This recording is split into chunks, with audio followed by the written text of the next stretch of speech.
केंद्र आणि राज्य सरकार हे शेतकऱ्यांप्रती समर्पित सरकार आहे. त्यामुळं केंद्र सरकारच्या प्रधानमंत्री किसान सन्मान निधी योजनेच्या धर्तीवर राज्य सरकारनं सुरू केलेल्या नमो योजनेच्या निधीत आणखी 3,000 रुपयांची वाढ करण्यात येईल अशी घोषणा मुख्यमंत्री देवेंद्र फडणवीस यांनी आज केली.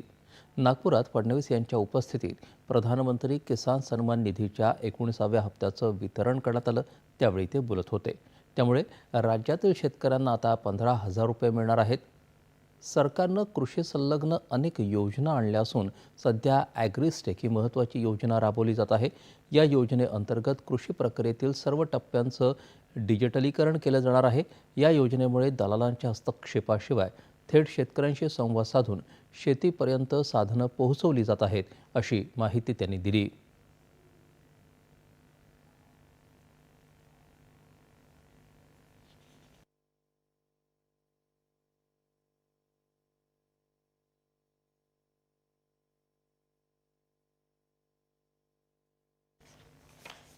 ॲग्रिस्टॅकमध्ये आपण संपूर्ण शेतीचं म्हणजे फार्मिंग ज्याला आपण म्हणतो या संपूर्ण सायकलचं डिजिटायझेशन करतो.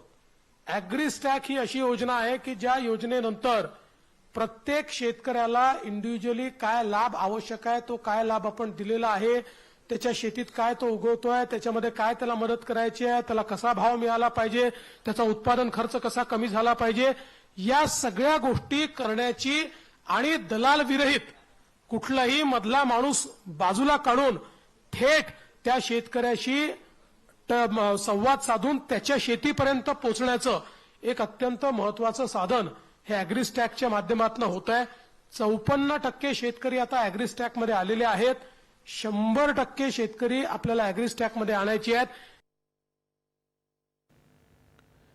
विदर्भात परिवर्तन घडवणाऱ्या वैनगंगा नळगंगा नदीजोड प्रकल्पामुळे सुमारे 10 लाख एकर जमीन ओलिताखाली येणार असून यात दुष्काळी भाग असलेले विदर्भातील 7 जिल्हे जोडले जाणार आहेत, असंही फडणवीस यांनी सांगितलं. यावेळी काही शेतकऱ्यांचा सन्मानही मुख्यमंत्र्यांच्या हस्ते करण्यात आला.